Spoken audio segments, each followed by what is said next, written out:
That's the app there. So you just open it up. And I want to show you all the templates that they have. You click here. And then if you look, you can go to all, right?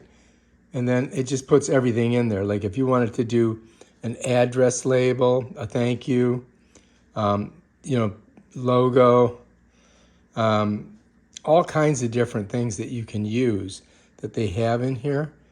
This is probably the most useful one. It's an address label, which you can do. And if you click on it, there it comes up, right? Now you can make a custom label. The way you would do it, if you want to use it, you're going to click here, right? And then it's going to bring up this page. And then what you have to do is click here, and then you got to double click to bring up your keyboard. And then you want to get rid of that, so you just kind of delete it, right? And then you can write in there, like I'll just put in my name. You follow me? And then if I want to put the street address, I go there, double click, and then I just get rid of street address. And then I could just put anything in there. 1, 2, 3, 4, Lane, L-A-N-E. I'm just, And then we got city, state, and zip code. Click that. It highlights it. Double click. Brings up your thing. You just go like that.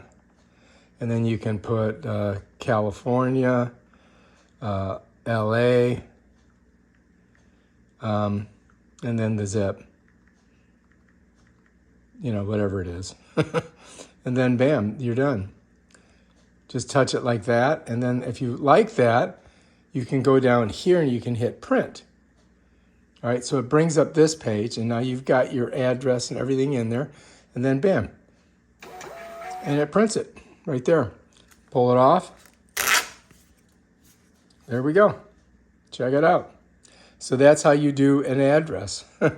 Now you got an address label. Isn't that cool? All right, if you like this video, subscribe to my channel and check out my other awesome videos. Peace out.